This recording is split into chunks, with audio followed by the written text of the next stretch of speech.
vamos a Colombia, con Francisco Espinel. Nos vamos a Colombia, vamos a ver qué está pasando. Desde Bogotá. Francisco, ¿cómo va? Aquí estamos, Víctor González, quien te habla, y Fedra Venturini también. Buen día, Francisco. Charlando contigo. Bueno, veo que vos estás bajo el sol, ¿no? Está lindo Bogotá. Un poco. Buenos días para ustedes desde Bogotá. Un saludo especial y afectuoso, Víctor, Fedra. Hoy precisamente estamos más o menos a unos 17 grados acá desde la ciudad de Bogotá. Hay que aprovechar esta hora de la mañana porque en estos días a esta hora hay sol, pero más adelante vuelve y se suelta el aguacero y nos pone a todos a aguantar. Tenemos un invitado especial, don Juan Gozaín, periodista y escritor, que analiza al país, pero que además ha tenido la posibilidad de acompañarnos como director de Radio Sucesos RCN por más de 26 años. No sé si don Juan nos puede corregir a nosotros. Hoy en día es escritor y precisamente columnista, dando siempre su opinión muy crítica. Y lo que nos compete hoy, Víctor, es precisamente un análisis que queremos hacer junto con don Juan de ese ejercicio periodístico que se está haciendo desde las elecciones. Juan, permítame presentarles a Víctor y a Fedra Venturini. Muchas gracias, Francisco.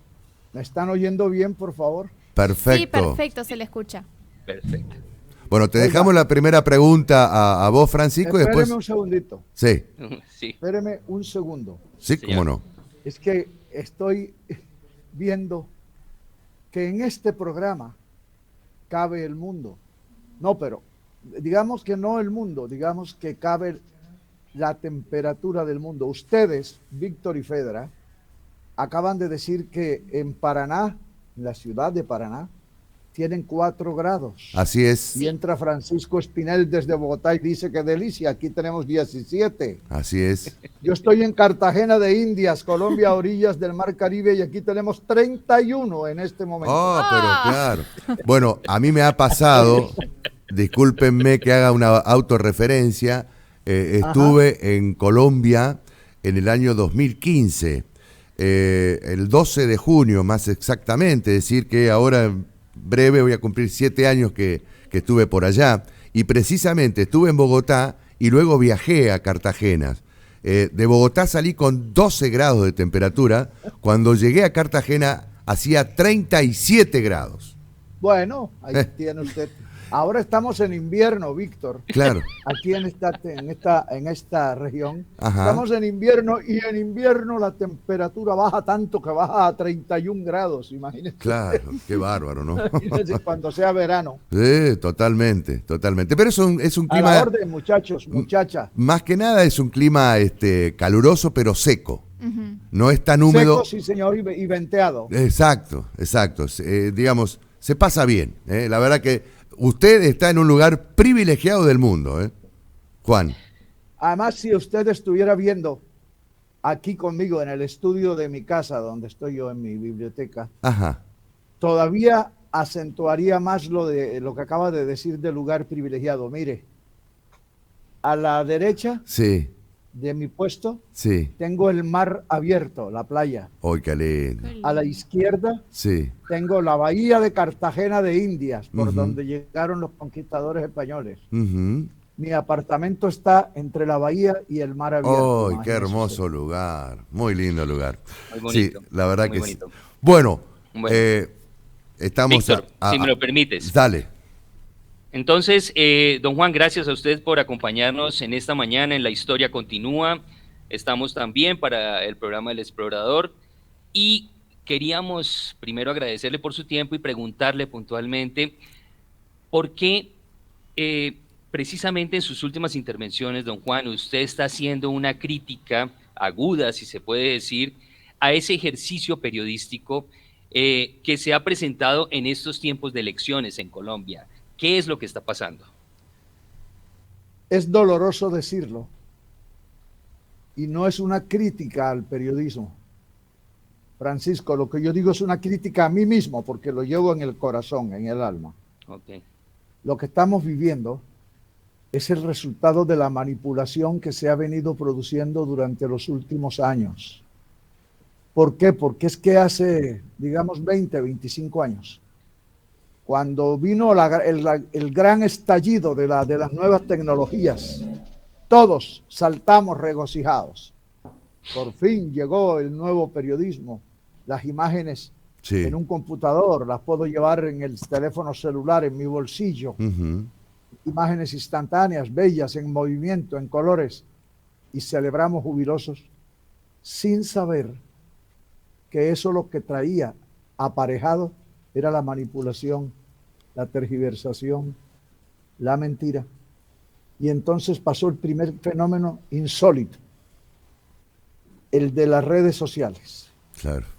Hasta que aparecen las redes sociales, el periodismo estaba compuesto por dos elementos tradicionales. Ajá. Una fuente noticiosa que daba la noticia y un medio de comunicación que la transmitía. Exacto. Es decir, una fuente y el periodista. Así es. Y en ese momento, cuando aparece las redes sociales, la fuente dice, ¿yo para qué necesito periodistas? Claro. Si yo puedo dar directamente mi noticia a la opinión pública. Y empezó la manipulación, y empezó la tergiversación, y empezaron a organizar las noticias, a darles la vuelta. Y los medios tradicionales, óigame bien, ahí viene la verdadera hecatombe. Los medios tradicionales, en lugar de corregir eso, lo que hicieron en medio de la crisis económica que les plantearon las redes sociales, comenzaron los administradores de los medios, los dueños, los gerentes, a decir, ¿y yo para qué tengo tantos periodistas tan caros que son? Si yo puedo copiar las noticias de las redes. Y lo que terminaron copiando fue las mentiras que estaban saliendo en las redes. Se generalizó la mentira. ¿Ah? Ni siquiera chequearon si lo que aparecía en las redes sociales o lo que aparece en las redes sociales es cierto. Por lo menos eso, ¿no? Lo cogían, lo tomaban literalmente. Claro. Así es. Y en lugar de dar noticias, lo que hacían era multiplicar en los medios tradicionales, radio, televisión, periódicos, revistas, multiplicar ahí las mentiras que ya habían salido en las redes. Juan y Francisco, ustedes serían tan amables en esta introducción, la verdad que muy interesante y que da para el debate desde Colombia y desde Argentina, porque esto que estás describiendo, Juan, también pasa en la República Argentina. Francisco, te estamos escuchando atentamente, seguramente con consulta para Juan Gozaín. Frente a esa introducción que usted nos hace, de todas maneras se plantea algo de crisis, o más bien se plantea una crisis evidente en el ejercicio periodístico. La manipulación de la fuente, manipulación del medio, manipulación del mismo periodista. ¿Cuál es el análisis suyo en estos tiempos de elecciones y cómo se está comportando el periodismo colombiano? Pues, Francisco, mire, lo que dije en la participación mía anterior hace unos minutos, llegó a la época electoral colombiana. Veníamos en esa situación y la época de elecciones provocó el estallido. Para empezar, el país se nos volvió violento. Los colombianos ya no hablan, los colombianos gritan. Mire, una tradición muy bella es que aquí uno se encontraba con un buen amigo 8 días, solo 8 o 10 días después de haberlo visto, y le decía, oye, ¿tú dónde andabas? Hace tanto tiempo que no, 8 días apenas, hace tanto tiempo que no te veo, caramba, qué falta me has hecho. No, hombre, bueno, un abrazo y nos vemos. Ahora se encuentran después de los mismos 8 días y el uno le pregunta al otro, ¿tú por quién vas a votar? Y se arma la pelotera, la trifulca, la gresca. Claro. Los colombianos ya hoy ni conversan, ni debaten, ni intercambian, pelean. Sí. Eso, lejos de haber sido entendido por la prensa como un fenómeno al que había que empezar a cambiar, a combatirlo, la prensa entró en lo mismo. Claro. Y entonces los medios comenzaron a tomar partido. ¿Por qué? Por varias razones. Sí. Económicas, políticas sociales, incluso familiares. Políticas, razones políticas, él es del mismo partido mío, voy a poner mi periódico, mi emisora, mi canal de televisión al servicio de eso. Económicas por los avisos, etcétera. Pero la prensa se prestó para eso. La prensa entró a formar parte de eso. ¿Y sabe a dónde hemos llegado, Francisco? Las cifras no mienten. Sí. Los números siempre dicen la verdad. 2 o 3 encuestas de esas en las que se puede confiar, porque ahora abundan además. Claro. Sí. 2 o 3 encuestas confiables indican lo siguiente: aterrador, doloroso, desgarrador, pero verídico. En este momento, el 67, el 70% de los colombianos no confía en los medios de comunicación. Claro. Y cuando un medio de comunicación pierde la credibilidad del público, pierde la confianza de la sociedad, ¿qué más le queda por perder si la confianza de la gente es el mayor activo de un medio de comunicación? La credibilidad. Hoy estamos en ese tamaño de crisis, sí, señor. Ok, muy bien, Juan. Víctor, ¿tienes alguna pregunta? No, bueno, básicamente en función de esto, de este relato que nos está haciendo Juan, preguntarle cómo está la situación del electorado, justamente que tiene que definir en el balotaje en Colombia, y qué dicen las encuestas respecto de quién va a ganar las elecciones en Colombia. Oiga, Víctor, en Colombia nunca se había visto un fenómeno como este que estamos viviendo en estos días. Sí, sí. A propósito de la pregunta suya sobre las encuestas. Uh-huh. Los dos candidatos que van a definir la presidencia el domingo 19 de junio Sí, son el señor Petro, el señor Hernández. sí. Hoy gana, la encuesta de hoy la gana Hernández por Ujú. 1% de diferencia. Mm, La de ayer la ganó Petro por 0.8 de diferencia. Claro. Si O sea, salen cambia dos minuto a encuestas minuto. el mismo día, Ca- pero es que es impresionante, Claro. con unas diferencias así de este tamaño, así Claro. minúsculas. sí, Nunca habíamos visto eso en Colombia, cierto, nunca. Entonces, eso hace más difícil todavía claro. la tarea de la prensa. Pero, en cambio, para la mala prensa, eso les facilita la manipulación. Claro. Esa puntuación tan empatada, tan igualada entre los dos candidatos. Usted no se imagina, mire, estamos haciendo en Colombia con una entidad en gremial que se llama el Círculo de Periodistas de Bogotá, Uh-huh. el CPB, que es muy respetado. Uh-huh. Estamos iniciando una monumental campaña organizada por nosotros mismos que se llama Vamos al rescate del periodismo colombiano. Hay que salir ya a rescatar la ética, los principios, la imparcialidad, es decir, la base moral del periodismo, que es la que justifica todo. Lo demás son equipos, lo demás son máquinas. Usted este computador modernísimo lo compra ahí en la tienda de la esquina. Vaya a comprar la ética para que vea lo que es eso. Claro. De manera que hay que rescatar los principios de todo el periodismo colombiano y ese tiene que ser el propósito nuestro, de los periodistas en Colombia a partir de este momento. Fedra. Ok, Sí, Juan, ¿cómo le va? Mi pregunta es la siguiente. Un tema que Hola, sucede Fedra. en Argentina es el respeto a la veda electoral. Muchos periodistas erran al momento de hacer la práctica periodística de respetar una veda. ¿Ustedes tienen algún tipo de regulación? ¿Se respeta la veda electoral o es un tema bastante complejo que no está regulado en Colombia? Fedra, me encanta saludarla sobre todo por su nombre de clásico, Sí. clásico Gracias. histórico, griego, romano. Griego. Hágame un favor, griega, claro. Hágame un favor. Sí.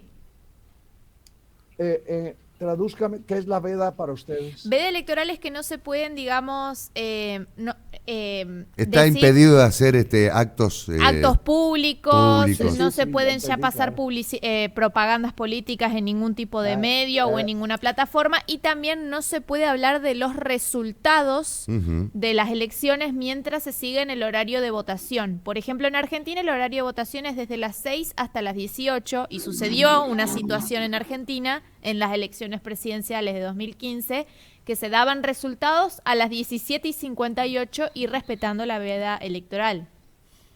Se empezaba a Ya lo especular. entiendo Ahí perfectamente. está. Ya lo entiendo perfectamente el control electoral. Aquí también existe el control, la prohibición desde unos días antes de las elecciones para la publicidad política, para lo que usted también está llamando ahora Como veda. las cifras electorales. Ujú. Por ejemplo, usted no puede dar las cifras, sino las que dan las autoridades, ya sea en la mesa de votación o en la oficina de la registraduría, que es donde se toman los Claro. resultados, Ujú. pero tiene que ser de carácter oficial, de carácter formal. Claro. La verdad sea dicha, el pasado 29 de mayo, cuando fue la primera vuelta electoral, el trabajo de la registraduría, le repito, dicho sea con todo el rigor, Sí, el trabajo de la registraduría fue admirable. A las 6:30 de la tarde ya sabíamos los resultados como eran. claro. Fue no solo rápido, sino atinado. Aquí también existe el control, sí señor, a la veda, y los tiempos límites, sí señor. Muy bien. Juan, nosotros en estos momentos estamos a una semana y media ya de elegir en segunda vuelta quién nos va a gobernar en los próximos 4 años. En esta semana y media donde vemos que se incrementan más esos mensajes, ¿cómo se están comportando por lo menos los canales que más ven los colombianos? ¿Qué tan rigurosos, qué tan investigativos, pero sobre todo qué tan objetivos están siendo desde sus análisis? Yo creo que es exactamente, la respuesta es al revés, es a la inversa. A medida que más se acercan las elecciones, menos objetivos están siendo. Claro. Pero además, tal como lo acabo de decir hace unos minutos, en la medida en que más apretado, más ajustado, más empatado está el pronóstico de los resultados, más se presta para manipulaciones. Porque si la diferencia fuera así de grande, usted no puede Claro. superarla.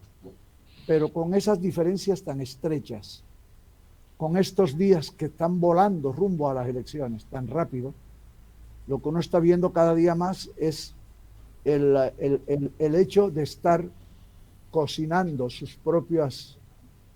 cocinando los resultados electorales, los pronósticos electorales, con sus propios deseos, revolviéndolos. Dicho en palabras elementales, cada día se nota más la manipulación. Y esto se observa en los grandes medios, o en los medios regionales, locales. ¿Qué podría decirnos justamente de los principales medios? ¿Cuál es la orientación? ¿Cuál es la orientación? Qué buena pregunta. Qué buena pregunta para el análisis periodístico.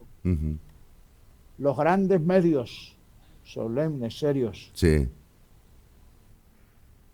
o el periodiquito modesto y humilde de la provincia, o la emisora de barrio, la emisora comunal, como claro. lo llamamos en Colombia. Todos. No estoy diciendo, perdóneme, no estoy diciendo que todos los medios. Estoy diciendo que hay manipulación en muchísimos y numerosos medios de toda la naturaleza geográfica, nacionales, regionales o locales. Claro. Eso no tiene diferencia. Al contrario, uno se pone a creer que la prensa regional, por ser tan modesta, necesita más ese dinerito. Claro. La Sí, pauta claro, pero oficial. por ejemplo, por ejemplo. Mire, es que usted sabe que lo que está contando Juan y Francisco también es casi un calco de lo que sucede en la Argentina. Sí, tal cual. en cambio, lo que sucede en la Argentina es casi un calco de lo que sucede en Colombia. Hombre, eso está sucediendo en todos lados. En toda Latinoamérica, sí. Qué bárbaro. Oiga. No, pero este dato que nos arrojó usted en cuanto a la falta de credibilidad o a la poca credibilidad que tiene el colombiano respecto de los medios de comunicación es doloroso, y yo no sé, pero aquí también estamos, no sé si el 70%, pero hay un alto porcentaje de la población que no está creyendo más en los medios de comunicación.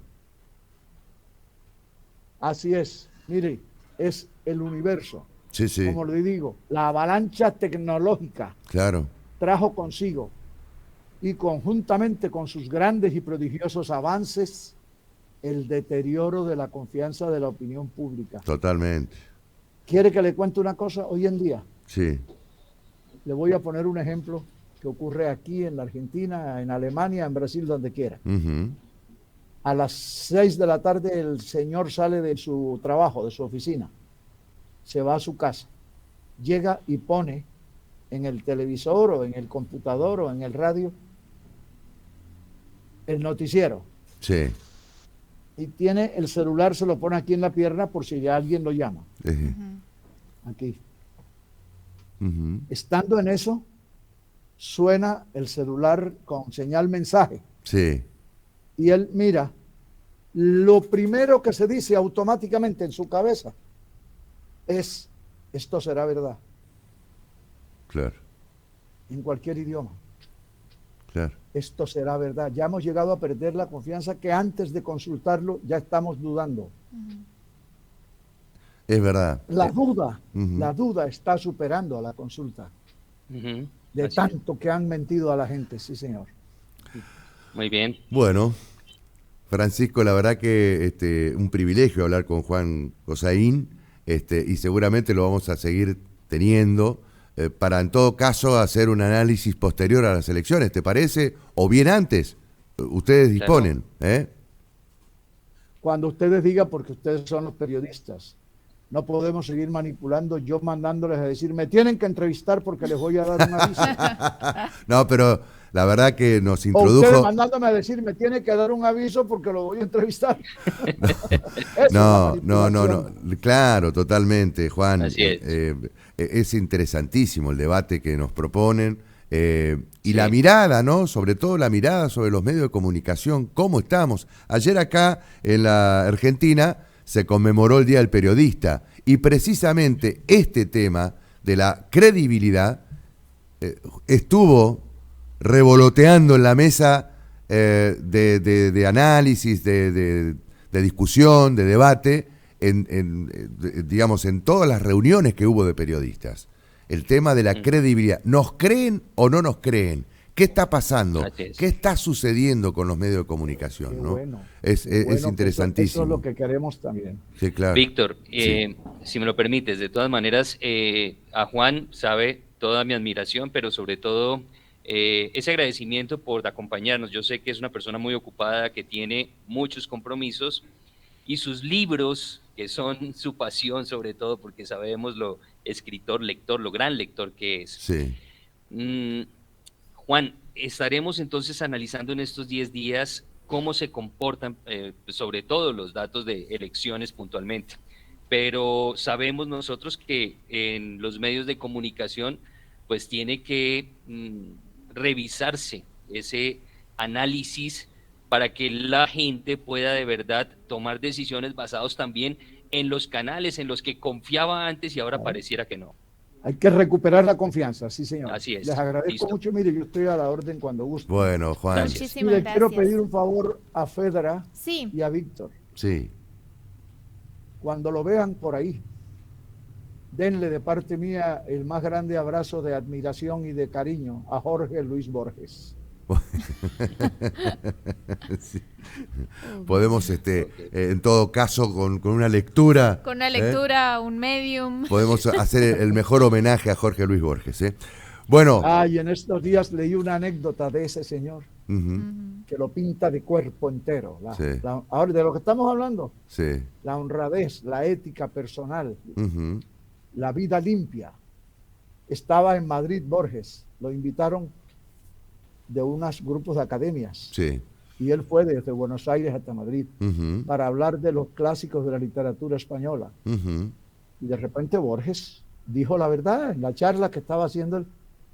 Dijo, mira, hay muchos, en el siglo de oro español hay mucho monje dedicado a hacer versos en lugar de dedicarse a salvar almas, que era su oficio. Claro. Unos versos malos. Ujú. Cuando terminó de hablar, lo aplaudieron así, vea. Sí, sí, totalmente. Y el moderador le dijo ahí discretamente, bueno, comprenderá que lo hayan medio aplaudido, pero después de lo que dijo, imagínese, vino a hablar mal. Y le ha dicho a este hombre, ¿y a usted quién le dijo que yo vine aquí a que me aplaudieran? Claro. Totalmente, totalmente. Si eso no es la ética, yo vengo a decir la verdad. Claro, Muy exactamente. bien. Saludos, saludos, hombre. Gracias, Juan. Gracias. Gracias. Gracias, Francisco. Un abrazo desde Bogotá, que estén muy bien, y desde Cartagena. Hasta luego. Hasta cualquier Hasta momento, luego. Francisco Espinel y Juan Gozaín, entonces, hablándonos de las elecciones en Colombia y el rol de los medios de comunicación que están interpelados, evidentemente, en aquel país.